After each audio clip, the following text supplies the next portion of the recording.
ఏ పత్రిక ఏం చేస్తూ ఉంది, ఏ పత్రికలో ఏ వార్తలు వస్తూ ఉన్నాయి, ఏ పత్రిక ఎవరి దిక్కు నిలబడ్డది, ఈ అన్ని అంశాలని మనమొద్దు. ఇక తీన్మార్ మల్లన్న కంటే ఒక అభిప్రాయం ఉంటుంది కదా పత్రికలలో. నేను పనిచేసి వచ్చిన దాదాపు 20-25 ఏళ్ళు పనిచేసి వచ్చిన మీడియాలో, కాబట్టి నాకు అభిప్రాయం ఉంటుంది, సుదర్శన్కు అభిప్రాయం ఉంటుంది, చూసే మీకు కూడా ఒక అభిప్రాయం ఉంటుంది.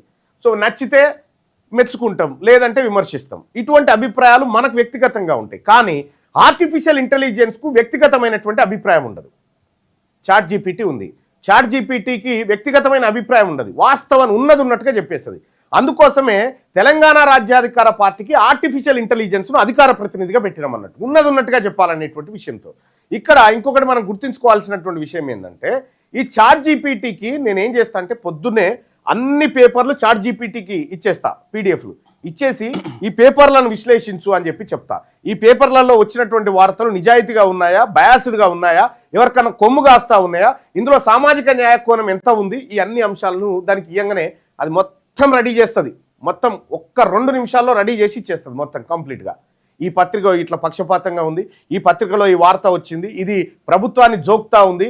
సో ఇట్లా రకరకాలుగా వస్తూ ఉంటాయి.